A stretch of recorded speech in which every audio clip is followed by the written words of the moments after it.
Bonjour tout le monde, j'espère que vous allez bien.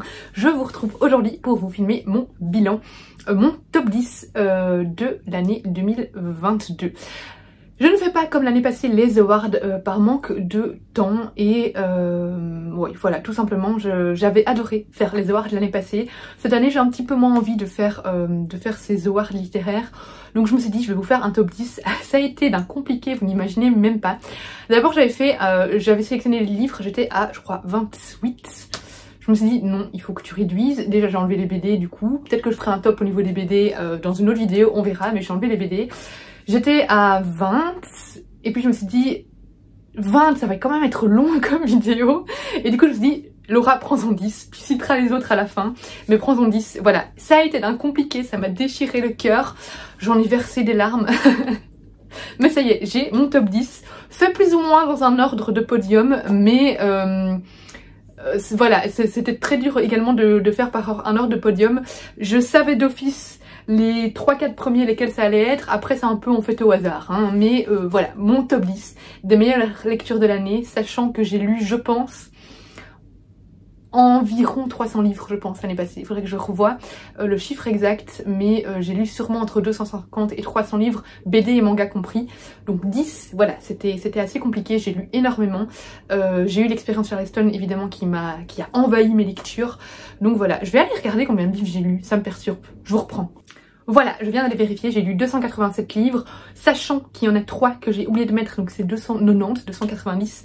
J'ai fait une petite crise la semaine passée parce que je me suis rendu compte qu'en fait que les 3 livres, et je pense qu'il y a des Charleston qui doivent manquer aussi dans ce bilan, les 3 livres que j'ai lus de la maison d'édition Hurlevent, je les avais pas mis dans ma pile à lire Livre Addict, enfin dans mes livres lus de Livre Addict, parce que je les ai lus quand ils n'étaient pas encore listés dans Livre Addict. J'ai eu la même chose avec Charleston. Charleston, j'ai essayé de penser à les rajouter. Normalement, ils y sont tous, mais en même temps, il me manque peut-être 1 ou 2. Mais ceux-là ne sont pas du coup dans mes livres lus 2022, alors je les ai lus en 2022. J'ai cette... je sais pas si vous êtes comme moi, mais moi il faut que les chiffres soient exacts dans Livre Addict. Ça me perturbe beaucoup. Je crois que je vais pas endormir pendant des mois. Mais bref, trêve de blabla. Du coup 290 environ, tout genre confondu. Donc BD, livres et tout ça, je sais c'est beaucoup. Mais je lis énormément, c'est pas une nouveauté pour vous. Et surtout j'écoute énormément d'audiobooks. Ça me permet du coup de lire beaucoup. Ce n'est pas du tout un concours ni rien, mais voilà. Tout ça pour vous dire que sur ce nombre énorme, c'était dur d'en mettre que 10, mais j'ai réussi à en mettre uniquement 10. En 10e position, même s'il apparaît dans mes livres lus en 2023 et pas en 2022, je l'ai bien lu en 2022, j'ai mis Le cœur singulier de Millie Davis de Sarah Yarmon. Si j'avais fait mes awards comme j'avais fait l'année passée, pour sélectionner ma maison d'édition de l'année, clairement ça aurait été les éditions Hurlevent, qui est une maison d'édition récente créée par Mrs Book Yarmon sur les réseaux sociaux, et elle l'a fait avec 2 amies à elle, donc Marion de Par un soir d'automne et Alexia de My Book Vision, j'ai un doute maintenant, bref, Alexia. Elles ont mis tout leur cœur dans cette maison d'édition, elles ont sorti des ouvrages de qualité. Là il y avait Millie Davis, mais là vous voyez les 2 autres, juste ici, voilà. C'est un travail éditorial de dingue, elles sélectionnent des textes incroyables. Donc voilà, bref, c'était la petite parenthèse sur les éditions Hurlevent, dont je suis voix, et mon dieu qu'est-ce qu'on est gâté en tant que voix. Vous avez pu le voir sur les réseaux, mais à chaque sortie de livre, Sarah prépare un colis avec plein d'objets dans le thème du livre, mais c'est un colis à chaque fois de dingue. Et donc bref, pour y gâter, j'ai adoré Le cœur singulier de Millie Davis de Sarah Yarmon, qui est entre les 3 sorties de la maison d'édition Hurlevent mon préféré. Pourquoi? Parce que il est très personnel et très intime à mes yeux. Déjà je me suis reconnue sur plusieurs points dans Millie, voilà, et surtout j'ai reconnu extrêmement Sarah. Voilà, on a quelques petites choses en commun, et du coup voilà, j'ai pu m'identifier pas à 100% mais en partie à Millie, donc ce qui fait que ça m'a touchée d'autant plus cette histoire, et retrouver aussi Sarah, retrouver son âme dans ce roman. Vraiment le personnage de Millie, grosso modo c'est Sarah. Quand on suit enfin voilà, c'est devenu vraiment une copine, c'est une personne avec qui j'aime beaucoup parler, qui me touche énormément, et que je suis sur les réseaux sociaux depuis un petit temps déjà, et quand on connaît bien Sarah, quand on regarde beaucoup ses vidéos, etc., la retrouver dans ce roman, c'est d'autant plus touchant parce que on aborde quand même enfin, Millie Davis, c'est une jeune femme très particulière et en fait, Sarah, elle nous ouvre ce cœur dans ce récit. Donc voilà, donc ici, on suit Millie Davis qui a écrit un roman historique qui contenait quelques petites erreurs anachroniques et du coup, elle a décidé de reprendre des études pour approfondir ses connaissances historiques. Et voilà, c'est une personne très particulière qui n'aime pas trop, enfin qui est assez solitaire, qui est très anxieuse, enfin voilà, qui a plein de petits, pas des tics, mais voilà, des petits... Enfin, par exemple, quand elle va dans un hôtel, elle aime pas... Enfin, tout doit être... Voilà, elle a... Ah, j'arrive pas à vraiment trouver le mot, mais elle a des demandes assez particulières, mais qui viennent d'elle en fait, juste de son anxiété. Et donc par exemple dans un hôtel, elle sait pas prendre une chambre commune avec plusieurs personnes, elle doit être sûre que tout soit très propre, etc. Voilà, des petites choses comme ça, mais c'est une personne du coup très singulière et qui se démarque et n'est pas toujours très comprise par cette singularité, pardon. C'est un livre qui traite de littérature, qui a une ambiance enfin c'est une atmosphère qui nous enveloppe en fait, une atmosphère littéraire vieillotte. On va dans des archives, on voyage un petit peu en Écosse, c'est pas ce qui prédomine dans le roman, mais du coup il y a un petit peu de voyage dans le roman aussi.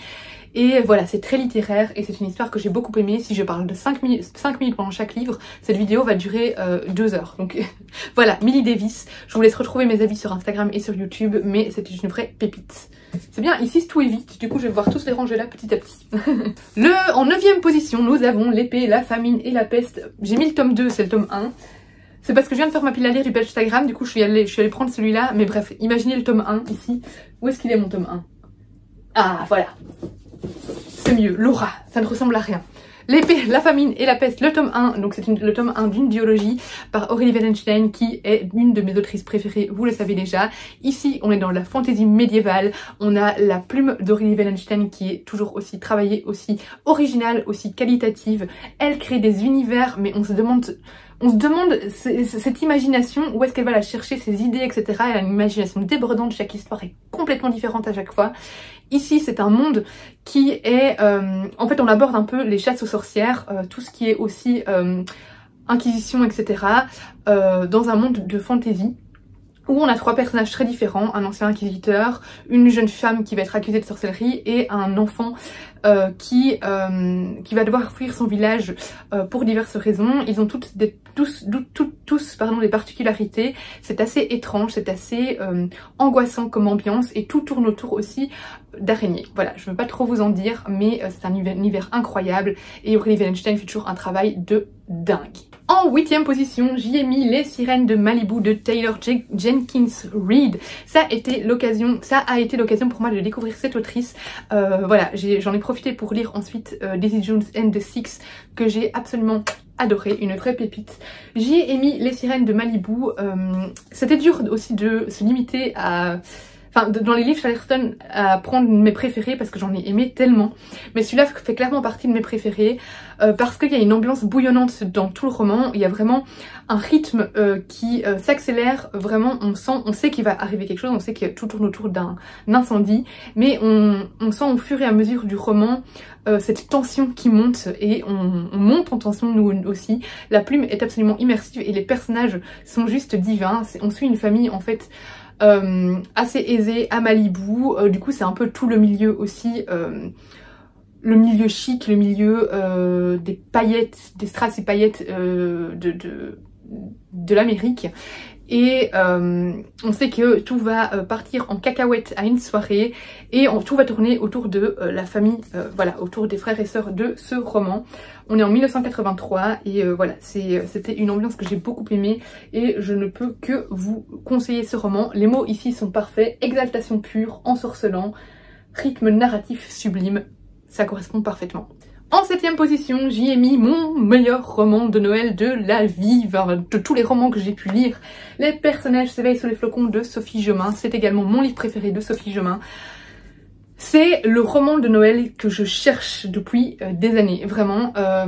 Sophie Jomain, déjà j'aime beaucoup ses romans de Noël en temps normal parce qu'elle instaure cette magie de Noël que je recherche, que ce soit dans les films de Noël ou les romans de Noël. C'est-à-dire qu'il y a cette petite touche d'enfance et cette petite touche de fantastique qui est intégrée à un roman tout à fait contemporain.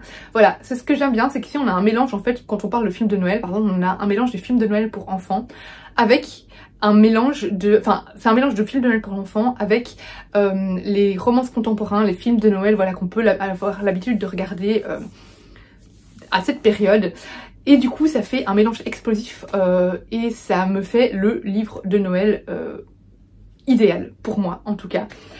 C'est mon préféré de ces 3 livres de Noël qu'elle a pu sortir. Ici, on se retrouve dans un refuge pour reines en France. Du coup, autant dire que le cadre est idyllique également. Dans ce refuge pour reines, on suit une mère, son enfant et le grand-père qui essayent qui essayent comme ils peuvent de sauver le refuge qui est clairement au bord de la faillite. Ils ont un moment, parce que c'est un refuge mais aussi une auberge, ils ont un invité, enfin un client qui va venir et ce client en fait vient sous un pseudonyme, c'est un célèbre chef cuisinier et lui son but c'est de voir s'il aimerait bien vendre de la viande de reine dans son restaurant et il aimerait voir constater sur place que il s'agit de viande de qualité, que les reines sont bien élevées, etc. Sauf que la jeune femme qui fait partie de ce refuge, qui élève les reines, elle ne veut pas les vendre pour qu'ils soient mangés. Voilà. Grosso modo, mais l'ambiance était absolument magique, divine, c'était froid, c'était chaleureux en même temps. Il y a plein de neige mais en même temps l'intrigue est chaleureuse et oui voilà, c'est le meilleur roman de Noël de tous les temps. J'ai mis ensuite en 6ème position, je crois qu'on est à la 6ème position, il me reste 1, 2, 3, 4, la 6ème position, La mer sans étoiles de Aurélie Morgenstern qui a été une de mes premières lectures de l'année. Je l'ai lu en Guadeloupe, voilà, donc il y a un souvenir quand même attaché à ça, c'est enfin voilà, des souvenirs de vacances attachés à ce roman. Je l'avais reçu de Steph de Piketty Bookin et ça a été une découverte. Ici on a un univers, enfin une découverte incroyable, ici on a un univers vraiment dingue, mais en fait ça m'a un petit peu fait penser au niveau de l'ambiance au roman de Carlos Ruiz Zafón, juste au niveau de l'ambiance, parce que l'histoire est très différente, mais on touche aussi un peu à ce monde du livre, à un monde secret littéraire, à un monde caché. Voilà, ici il y a tout un côté fantastique, c'était, enfin, tout tombe, c'était absolument, c'était très original, c'était immersif, c'était une plume mais extrêmement travaillée, extrêmement dense, mais sa densité ne la rend pas lourde pour autant. Il y a des gens qui n'ont pas du tout réussi à rentrer dans l'univers, je comprends, parce que c'est vraiment très spécial, mais si on rentre dedans, je pense que ça peut être un coup de cœur pour beaucoup, parce que c'était incroyable. En fait ici on suit un personnage universitaire qui va tomber sur un livre et ce livre va l'impacter, il va se retrouver pris dans une histoire complètement incroyable et c'était dingue, c'est tellement dur de vous le résumer, mais je vous conseille vraiment de lire, de découvrir ce roman parce que c'était magique, tout simplement. En 5ème position, j'ai mis toute la saga en fait, hein. Là je vous montre le tome 1, mais toute la saga Blackwater. Comment ne pas mettre cette saga qui a fait mon été en fait, c'était mon feuilleton de l'été, la saga Blackwater, même si ça a commencé avant l'été, mais bon bref, j'ai lu vraiment toutes les 2 semaines environ chaque tome qui sortait.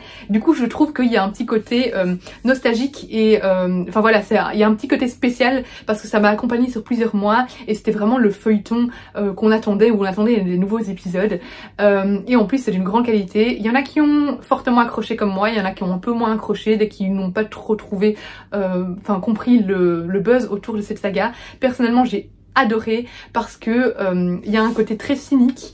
On suit une famille c'est en quelle année? Mais c'est surtout le 20e siècle hein, à peu près, sur plusieurs générations. Et c'est une famille qui n'arrête pas de, enfin très spéciale, très bizarre, ils n'arrêtent pas de se tirer des balles dans le pied. Du coup il y a un peu un côté décalé Et il y a un côté fantastique parce qu'il y a un personnage dedans qui va débarquer lors d'une crue. On sait pas trop d'où elle vient.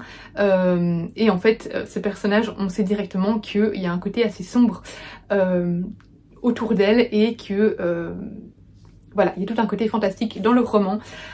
J'ai adoré cette immersion dans cette petite ville au bord d'un fleuve, c'est de 2 fleuves. Voilà, dans le sud de l'Alabama, c'est très américain au niveau de l'histoire et enfin voilà, moi personnellement cette saga, elle a fait mon été et j'ai adoré cette saga. En 4e position, nous avons l'Empire du Vampire de Jay Kristoff, qui est une énorme brique, mais une énorme brique où vous ne voyez pas passer les pages. En parlant d'univers sombre, clairement, on est dans un univers sombre ici. Il y a quand même pas mal au final dans cette oblice de fantasy, voilà, d'univers imaginaire, mais c'est un peu mon dada, hein, même si je lis de plus en plus de contemporain. Clairement, ce genre d'univers SFFF, en fait, c'est quand même ce que je préfère lire en général. Ici, on est dans un monde médiéval également dans lequel il y a des vampires, mais on retourne vraiment aux vampires, aux bons gros vampires méchants, à la Dracula. Et on va suivre en fait ici je sais plus ce que je peux vous dire pour pas vous spoiler en fait, mais on suit quelqu'un qui est derrière les verrous et qui va raconter son histoire, comment est-ce qu'il en est arrivé là, comment est-ce qu'il en est arrivé à devenir chasseur de vampires. Donc voilà, il y a un petit côté vraiment Van Helsing, Dracula que j'ai beaucoup aimé. C'est extrêmement... ça met du temps en fait, l'intrigue met du temps à s'installer. Là c'est un tome 1. Et mais je me suis ennuyée à aucune seconde, j'ai trouvé ça absolument passionnant. En plus, il y a une frustration qui se crée pour le lecteur au fur et à mesure du roman, parce que quand on arrive à des moments assez palpitants, on est interrompu dans la lecture et on repasse sur d'autres moments du passé, et du coup vraiment il y a une frustration qui se crée au fur et à mesure de la lecture qui fait que on a envie de savoir ce qui va se passer et l'auteur se joue de nous. La plume est incroyable, l'univers est dingue et on est vraiment voilà dans des histoires de chasse de vampires. On a un chasseur de vampires qui cherche à éliminer cette nuisance. Voilà, on est dans un monde qui est devenu complètement sombre où même les vampires maintenant peuvent sortir en plein jour. C'est vraiment angoissant au quotidien parce que normalement les vampires de base ne peuvent pas sortir la nuit, et là vu que l'univers s'est complètement occulté, eh bien ils peuvent sortir de jour également, et on a ce chasseur de vampires qui essaye de trouver une solution pour anéantir ces créatures maléfiques, et c'était juste incroyable. Mon top 3 à présent. En 3e position, on a La vie invisible d'Ali Larue de V.E. Schwab. Cette lecture m'a bousculée de tant de manières, je suis passée par toutes les émotions. En fait ici on suit un personnage qui fait un pacte avec le diable, qui fait un pacte avec un démon, et ce personnage devient immortel, donc Ali Larue devient immortel. Le problème c'est que ça a des conséquences dans le sens où elle devient immortelle, mais elle ne pourra jamais lier de relation avec quelqu'un parce que on ne fait que l'oublier. En fait, si elle rencontre quelqu'un, à la seconde où il passe une porte, la personne qu'elle a rencontrée l'oublie. Et du coup, ce sera à chaque fois une nouvelle rencontre. Du coup, elle a une malédiction qui pèse sur elle. Ça fait 3 siècles, il me semble, 3 siècles qu'elle vit. Et voilà, il y a un côté rêveur de l'immortalité. Voilà, je crois que beaucoup rêveraient quand même d'être immortels, mais en même temps le prix de l'immortalité. Et voilà, j'ai beaucoup aimé la psychologie derrière ce roman. Comme pour dans l'Empire du Vampire, c'est assez calme, c'est assez lent au niveau du récit, mais c'est tellement passionnant. On pourrait me faire la liste, Ali Larue pourrait me faire la liste de ses courses, je crois que j'aurais été happée complètement. Peu importe, tellement l'autrice a une plume immersive et elle happe le lecteur du début à la fin. C'était incroyable, c'était triste et beau à la fois, c'était sombre aussi, et j'ai adoré les réflexions qui sont amenées avec le récit. C'est une très belle histoire et vraiment, clairement, c'est dans mon top 3 sans aucune hésitation. Le top 2 maintenant, le deuxième sur le podium, c'est du contemporain mais roman historique, hein, mais je veux dire c'est pas du fantastique ou quoi que ce soit ici. C'est Pour que chantent les montagnes de Nguyen Phan Khai Mai, qui est clairement le livre que j'ai préféré de mon aventure Charleston. On a un petit air de Pachinko si vous avez lu Pachinko. Ici on s'intéresse au Vietnam tout au long du XXe siècle. Voilà, c'est l'histoire du Vietnam, on suit une famille au Vietnam et sur toutes les horreurs qu'a pu vivre ce pays au XXe siècle. Voilà, j'ai appris énormément de choses, ça m'a enrichi culturellement parlant, mais aussi d'un point de vue humain. C'était dingue, c'était triste, c'était révoltant. Moi j'aime beaucoup en apprendre plus sur l'histoire en général, l'histoire des pays asiatiques en particulier, mais voilà, l'histoire de tous les pays du monde m'intéresse en fait. Et du coup ici j'ai adoré découvrir l'histoire du Vietnam, en savoir un petit peu plus. Le Vietnam qui a été... Enfin voilà, c'est toute l'histoire du communisme au Vietnam, etc. Et les personnages dedans sont d'une force et d'une inspiration incroyable. Et l'autrice est juste... quand j'ai posté ma chronique, elle allait me suivre sur les réseaux. Et du coup, je me suis mise à la suivre aussi. Et elle est inspirante comme pas possible. Enfin voilà, j'adore cette autrice, j'adore ce roman. C'était bouleversant et je ne peux que vous le conseiller. Si vous avez aimé Pachinko, clairement, je crois que vous aimerez Pour que chantent les montagnes parce que on est un peu dans le même style de roman. Mais voilà, c'était dingue. Et enfin, le premier sur le podium, mais sans aucune hésitation. Je crois que c'est le livre pour lequel j'ai le plus pleuré, enfin dans lequel j'ai le plus pleuré en 2022.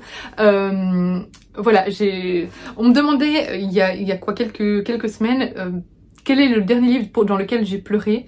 Et il y avait rien qui me venait là maintenant, et puis je me suis dit mais en fait dans ce livre là j'ai tellement pleuré. C'est pas le dernier dans lequel j'ai pleuré, clairement j'ai pleuré dans l'autre livre par après, mais celui-là je crois que j'étais une fontaine, mais vraiment une fontaine. C'est un roman jeunesse, c'est Mémoires de la forêt de Michael Brun-Arnaud. Ce livre, c'est une rencontre tant avec les personnages, avec l'univers du livre, qu'avec l'auteur qui est une personne mais tellement incroyable, touchante. Voilà, je discute régulièrement avec lui, c'est la personne la plus gentille sur Terre, je pense. Il est propriétaire du Renard Café et du Renard Doré à Paris, et ce qu'il a créé au niveau de ses boutiques est déjà dingue, mais alors aussi il a un talent dingue en tant qu'auteur.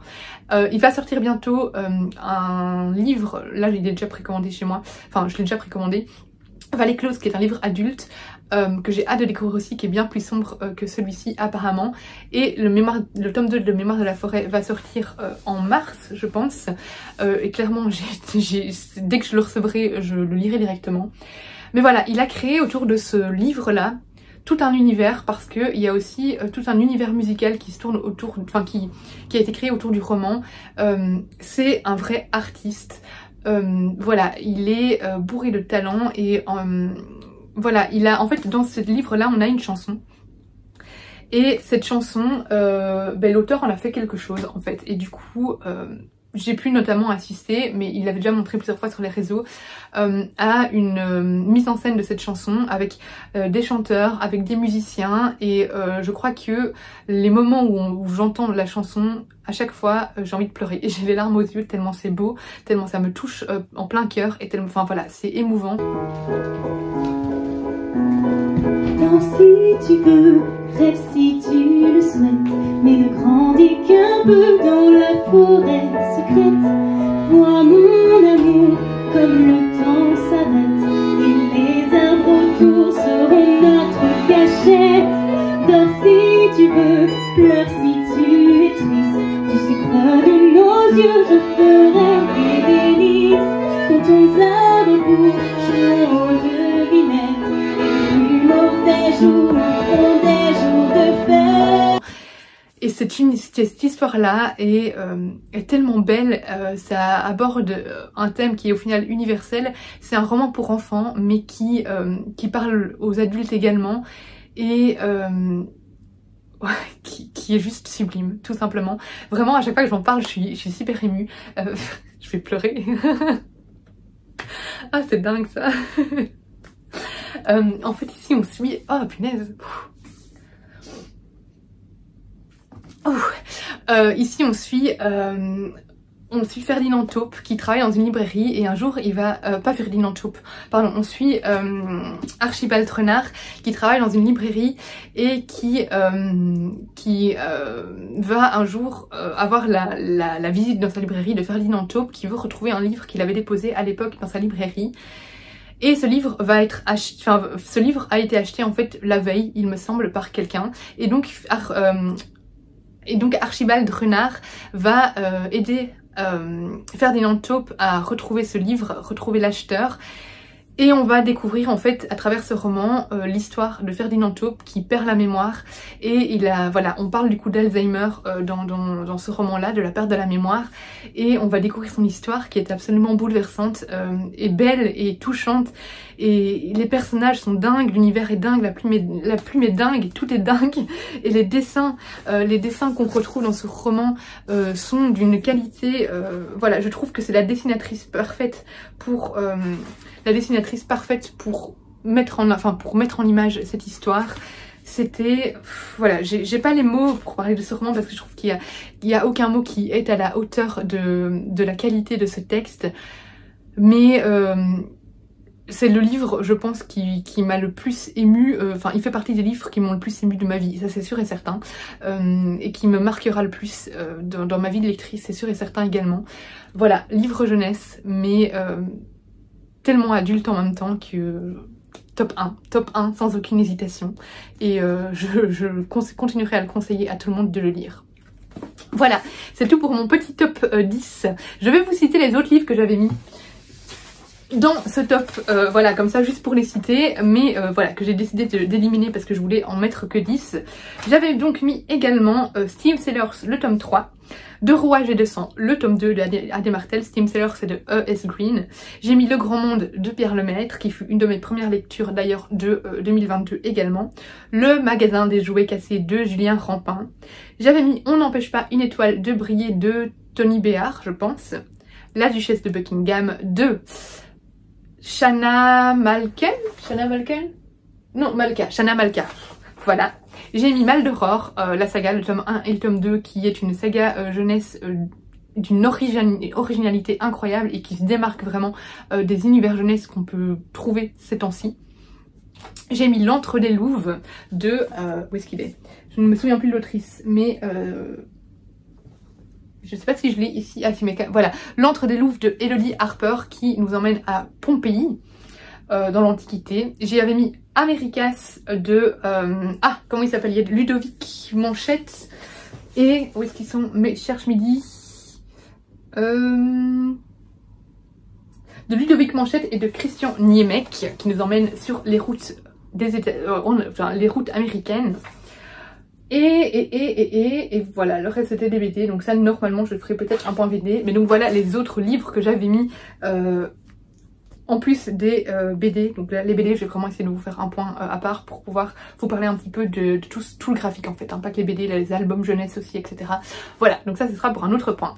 J'espère que ce top vous aura plu, que je vous aurai donné envie de lire certains de ces romans si vous ne les avez pas lus. N'hésitez pas à me dire si si vous en avez déjà lu certains ou si certains vous font envie. Je vous retrouve en commentaire, n'hésitez pas à laisser un pouce vers le haut et à vous abonner si ce n'est pas encore le cas, et je vous fais des gros bisous et je vous dis à bientôt pour une prochaine vidéo.